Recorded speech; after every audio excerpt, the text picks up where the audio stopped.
What's going on, Guitar Grappler here? So, in addition to collecting guitars, I also collect vintage t-shirts, and specifically guitar related t-shirts, whether it's like a crazy guitar design or a brand or a band or a musician. I love vintage shirts from the 80s and 90s. And this honestly is one of the coolest ones that I have now. And as you can tell, this is a Charvel by Jackson Charvel staff shirt. And I believe it's from the late 80s, based upon the design, based upon the Screen Stars tag that it has. Because the design, that came out with the registered mark in the right corner. I believe that was like 1986 when they came out with this logo. And then the tag, the Screen Stars tag, that particular one, is what you would see in the late 80s to early 90s. So, yeah, I mean, this is a extremely rare shirt. I mean, working in a guitar manufacturer, you can imagine they go through shirts pretty regularly. I imagine they get caught on stuff and chopped up and beat up. So there really can't be too many of these still existing, still around. It's the only one I've seen with the actual staff logo on it from this time period. So to me, this is like a piece of history. And the best part is that it actually is my size too. So this shirt is going to get a lot of wear. My fiance is going to get tired of seeing me wearing this shirt for sure.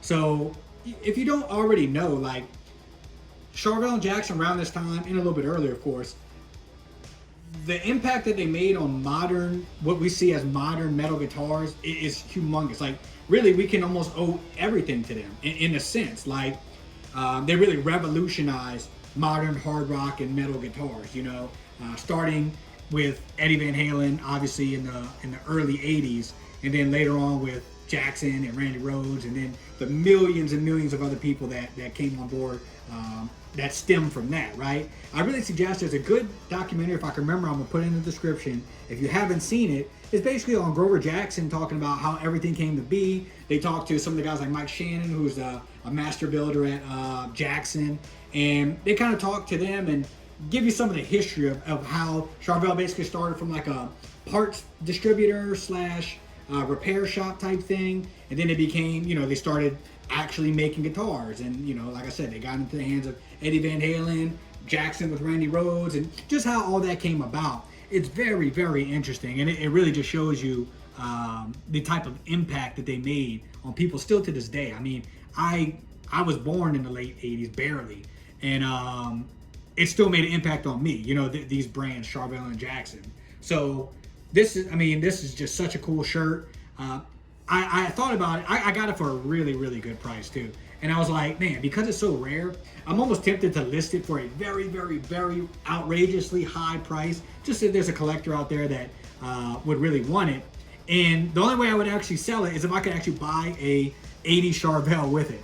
Now, look, I doubt the shirt's worth that much, but if I can get it, actual Charvel guitar, that's the only way I would sell it. Otherwise, it'll stay in my collection forever because it's just so freaking cool to me, you know? So let's take a look at this and let's see some close-ups of the logo. Obviously, it's screen printed. They got a little bit of cracking in it. It's single stitch, of course, because it's from the 80s, 90s. The single stitch is when you see this one little single stitch right here. Most modern shirts are double stitch. So the tag is all warped, all crusty and beat up. But as you can see, it's a Screen Stars tag. Look, it's falling apart.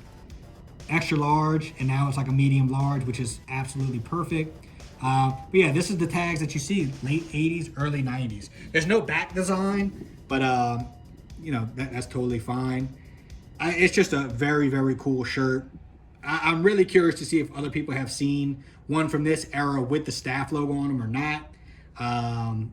You know, because like I said, this is the first time I've seen one. So, and I'm always looking. I've been looking for years online. Whenever they pop up, I have interest, you know, just because I can never get enough of the Jackson and Charvel vintage stuff. So anyways, I appreciate you watching. I just kind of want to share this because, you know, this is still a part of the guitar history. And like one of the reasons why I made my channel was to document guitars and a lot of guitars that, especially like Jacksons that I have, that aren't the most common. There's not many videos or information on them, just for people to have information about these guitars. You know, future people, maybe they have that guitar, maybe they want to buy the guitar, they see it online, and just to give people information. So I want to do the same thing with this shirt and just kind of document this, because once again, to me, this is absolute guitar history. So I appreciate you watching. Keep on shredding.